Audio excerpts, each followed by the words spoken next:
Yok. Ben burada değilim. Ankara'dayım da yeni geldim. Yani bu mahalleden siz bir röportaj alacak. Yollarla ilgili.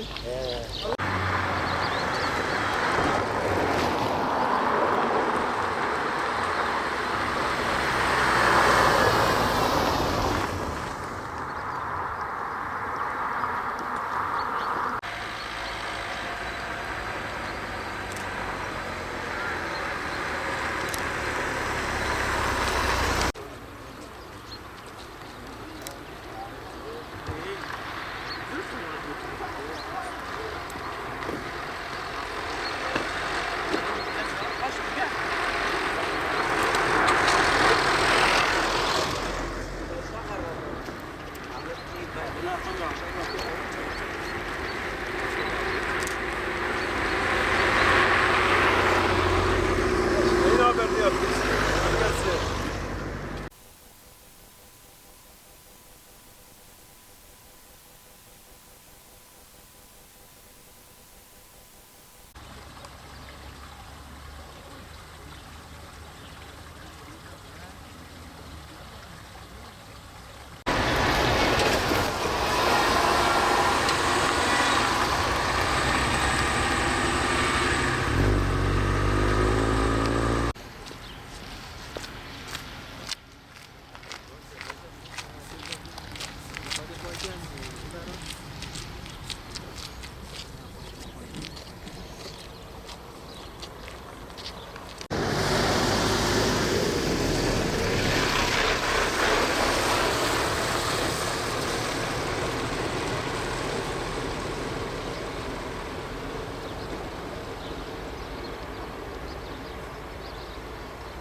Tamam. Karabaş. Hayır yapma oğlum.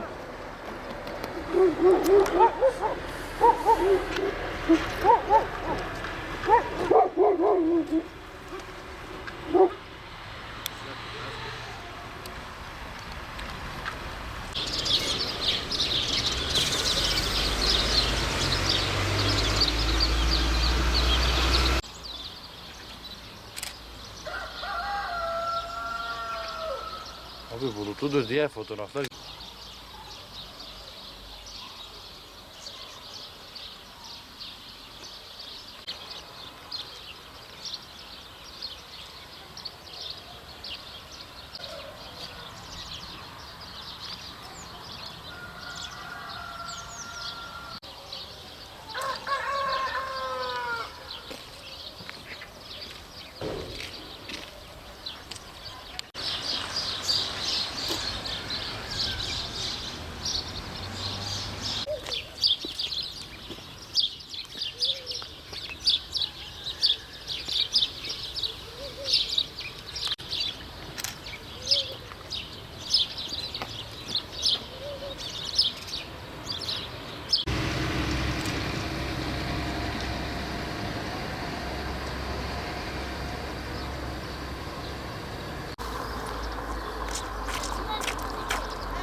Abi ulaşım konusunda bayağı bir sıkıntı var. Kışın millet burada ayakla gittiği için bayağı yol bozuk olduğu için arabalardan sıçrayan çamurlar, şeyler insanı rahatsız ediyor. Ondan da geçtik. Işıklandırma pek az. Burada ev uzak olduğu için bazen bu uzun arabalar, belediye arabaları mesela akbil doldurun diyor. Akbil doldurduğumuz zaman her yere götüremiyor bizi. Mesela gideceğimiz yere her araba gitmiyor. Ondan dolayı mesela abi burada gençler var. Bayanlarımız tek başına gidip gelemiyor. Çalışanlarımız var. Onda bir problem yaşıyoruz. Saatler çok geç gidip geliyoruz. Yani aile konusunda burada yaşam çok zor. Ama yani çevre güzel. Güzel yapılması gereken bayağı şeyler var. Bunu yani büyüklerimize arz ediyoruz. Yani gereken yapılmasını rica ediyoruz. Yani yapılırsa çok seviniriz. Burası çok güzel bir yer ama bayağı eksiği olan bir yer. Çevreye göre, dış çevrelere göre burası bayağı ilgi istiyor. İlgi görürse burası çok gelişecek. Çocuklarımız burada bayağı sevinir. Parklar az.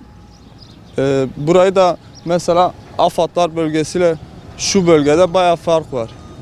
Burada mesela kısa araçlarımız gidip geliyor. Orada kısa araçlarımız gidip gelmiyor. Yani bunun için sizden rica ediyoruz. Gereken yerlere arz ediyoruz. Yapılırsa çok seviniriz abi. En son görmedim. Görseydim söylerdim abi. Yani olması gerekenler şu anda yok abi. Yani ne yapabiliriz? Bunu sizden rica ediyoruz.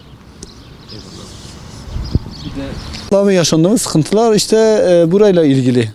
Bizim yollarımız yani tamam dolmuş falan geliyor buraya ulaşım olarak. Ama yollarımız gördüğünüz gibi yani herhangi bir ışık yok. Park sistemleri falan yoktur burada. Yollarımız hep çamurlu, ulaşımımız güzel değil. Biz çamurun içinde yürüyüp gidip geliyoruz. Çocuklarımız yani kışın perişan bir durumda. Yürümeyecek bir duruma gelmişiz yani burada. 500 evler kaç seneden beri biz görüyoruz. Hepiniz belki burada farkındasınız. Ulaşımı çok sıkıntılıdır yani. Ulaşımı güzel değil işte çamurlu kaldırımımız yok. Parkelerimiz hep kırıktır. Bak burada belki farkındasınız. Burada ikincisi de elektrikçiler TEDAŞ üzerinden ben özellikle söyleyeyim. Burada mesela gelen giden yolları yapıyor.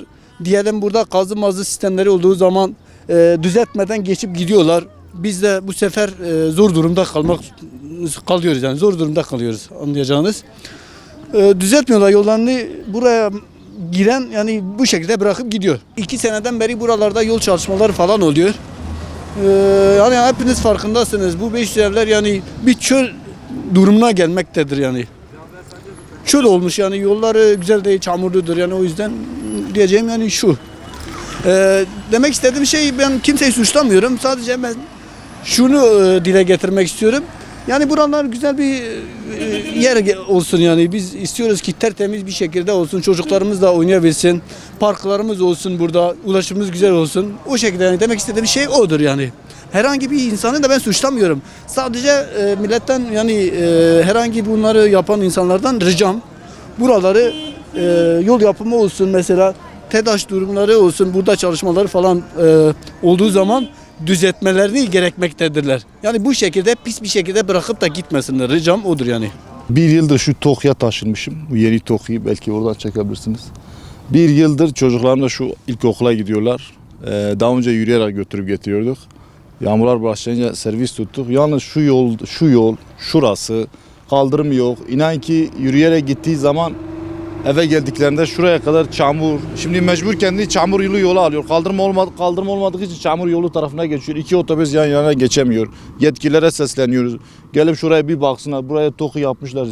Binlerce insanı buraya yıkmışlar ama hizmet yok abi. Şuraya bir yol yapabilirler. Şurası çukurları yapsınlar. Bir ilkokul yapabilirler mesela buraya.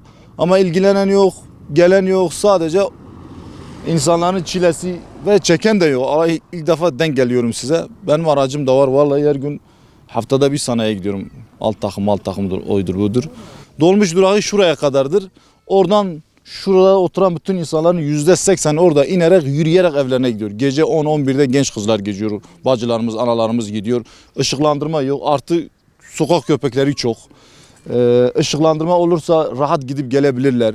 Bazen biz de yürüyerek geldiğimiz zaman bazen önümüze geçen bir bayanı biz kendimizden korkuyoruz. Acaba hani bayan bir yanlış mı anlar mı?